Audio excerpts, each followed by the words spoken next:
साथ सौरभ दत्ता जुड़ गए हैं। सौरभ दत्ता, 9 तारीख को शपथ ग्रहण समारोह होना है, सबसे बड़ा सवाल ये मुख्यमंत्री कौन? रितु जी देखिए, 9 तारीख जो डेट तय किया गया है, ये डेट का भी अलग महत्व है ये बंगाल की राजनीति से जुड़कर, क्योंकि आप जानती हैं कि भाजपा को लगातार बंगाली अस्मिता को लेकर सवाल उठाया गया है चुनाव के मैदान में टीएमसी की ओर से, और अब भी वो सवाल उठाए जा रहे हैं। और इसी के चलते ये 9 मई 25 से बैसाख है, यानी कवि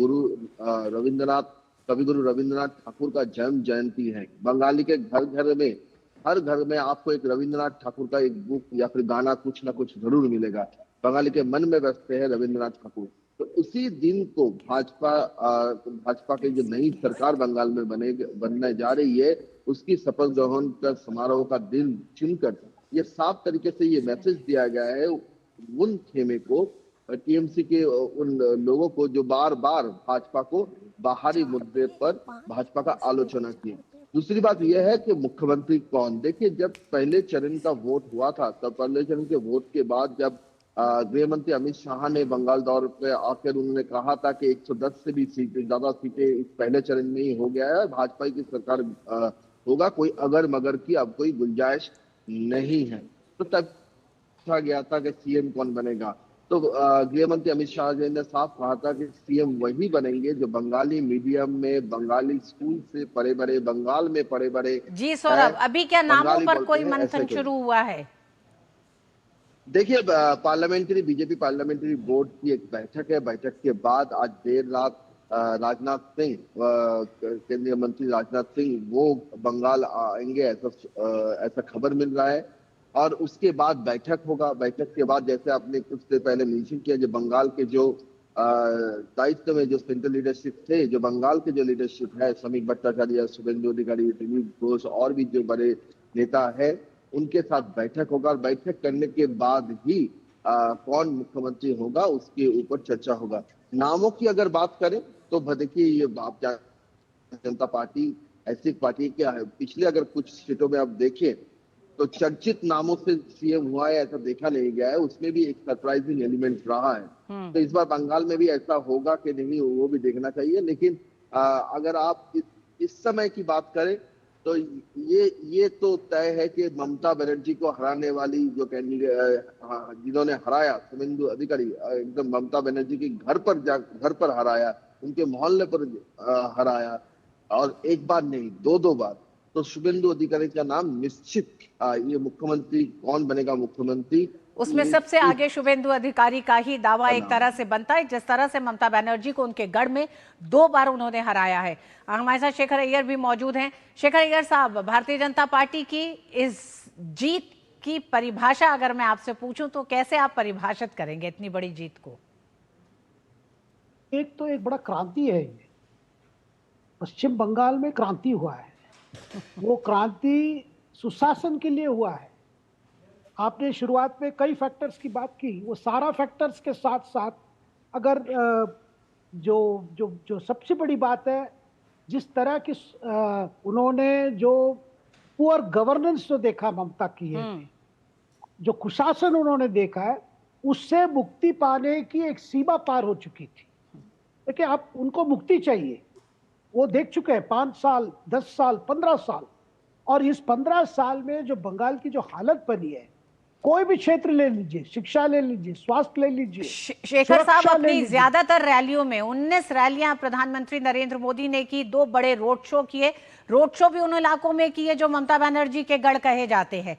तो भय बनाम भरोसा, इसी की बात प्रधानमंत्री ने पूरे चुनाव प्रचार में की। कल भाजपा मुख्यालय से भी उन्होंने इसी बात की कहा कि ये जीत, ये जनादेश भय पर भरोसे का जनादेश है। तो क्या बंगाल की जनता में ये डर एक लंबे समय से रहा है? बिल्कुल रहा है। वो भी देखिए, जो राजनीति के नाम पे जो हिंसा और हिंसा करके एक राजनीति तो चली आई है। मतलब पहले वामपंथियों के समय में, बाद में तृणमूल के समय, मानी 30 और 15 साल, 45 साल से लोग डरे डरे जाके वोट डाले, कोई डाल नहीं पाए। और वोट डालने के बाद जो हिंसा, 3 प्रकार की हिंसा हमने देखा पश्चिम बंगाल में जी। मतलब चुनाव के प्रचार के समय, चुनाव के दिन पे, और चुनाव होने के बाद जो जो बदला भाव से जो इंसान गरे जलाए गए हैं, पिछले 2021 में तो ऑफिशियली 24 लोग मरे बीजेपी के कार्यकर्ता, उससे ज्यादा लोग कहा जाता है कि उनकी हत्या हुई है, रेप हुई है राजनीति के नाम पे। तो ये सारे चीजों को एक प्रकार से प्रधानमंत्री के आश्वासन, हमारे होम मिनिस्ट्री के आश्वासन और इलेक्शन कमीशन ने जो व्यवस्था किया, हर बूथ पे जिस तरह केंद्रीय फोर्सेस तैनात किए गए, क्योंकि 21 में क्या हुआ रितु जी, आपने देखा होगा सेंट्रल फोर्सेस तो पहुंच गए थे पश्चिम बंगाल में, लेकिन ममता सरकार ने उनको डिप्लॉय नहीं किया। इस बार पूरी स्थिति जो पिछले 21 में जो चीजें नहीं हो पाई वो इस बार हुआ।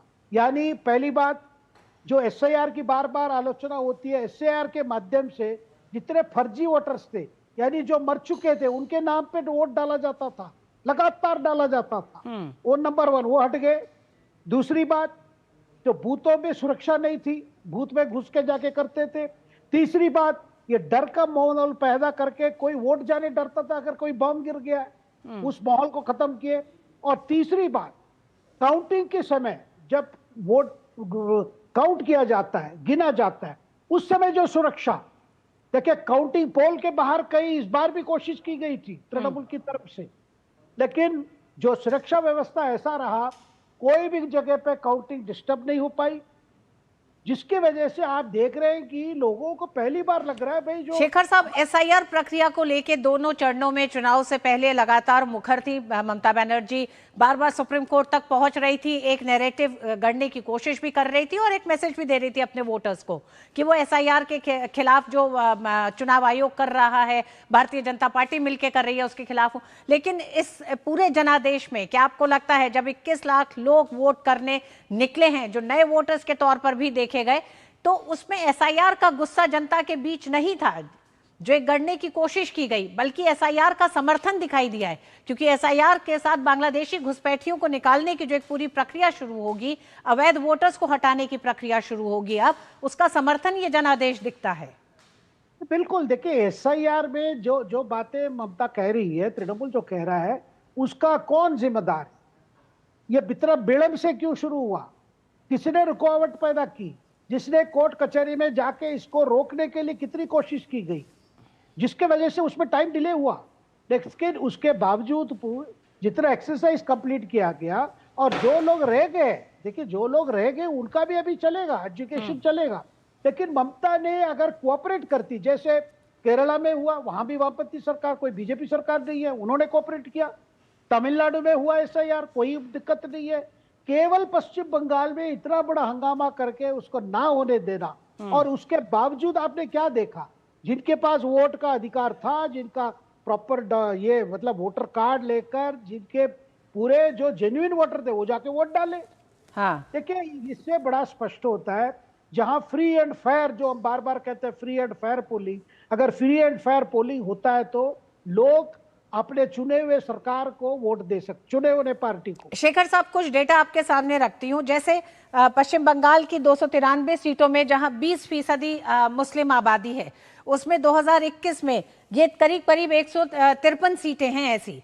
टीएमसी को 94 सीटें मिली थी 2021 में, इस बार मात्र 15 सीटें मिली हैं, और भारतीय जनता पार्टी को 59 सीटें मिली थी 2021 में, जो अब 138 हो गई हैं।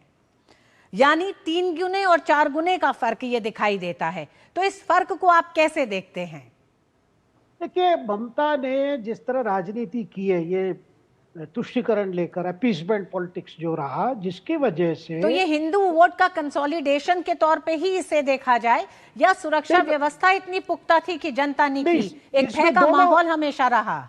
नहीं रितु जी, दोनों है इसमें। हिंदू कंसोलिडेशन क्यों हुआ?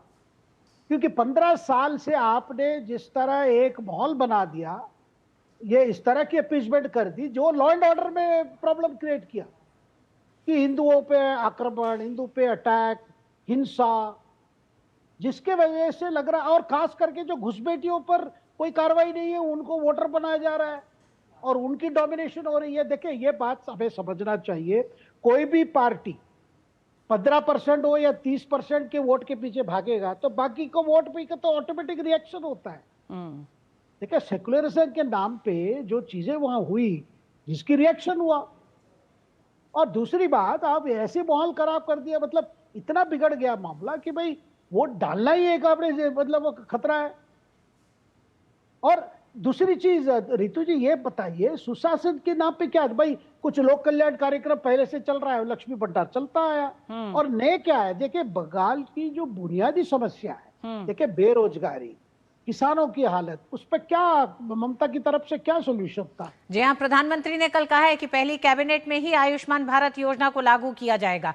तो ये कितनी बड़ी योजना है जिससे वहां की जनता वंचित है, और खासकर वो वंचित वो है जो एक गरीब तबके की जनता है।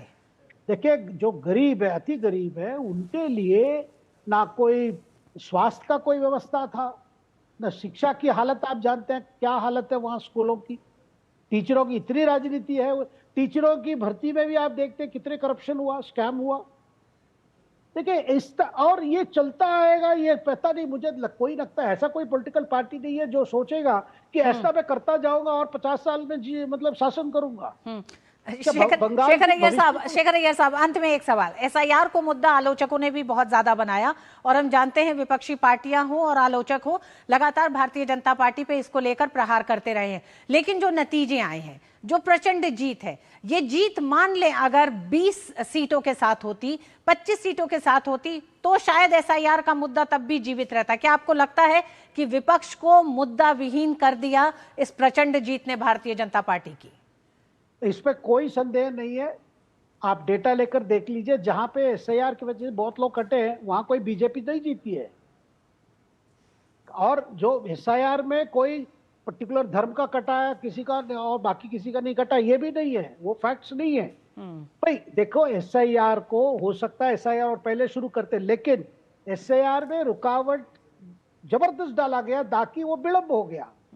लेकिन ये कहना कि कभी होना ही नहीं चाहिए, वो बिल्कुल गलत बात है। एक कॉन्स्टिट्यूशनल एक्सरसाइज है, जो वोटर हो, जेन्युइन वोटर हो, उन्हीं को वोट करना है। और वहां पे जो परिस्थिति देखिए, आगे जाके आप कितने घुसपैठियों को आप लेते जाएंगे, कितने लेंगे बताइए?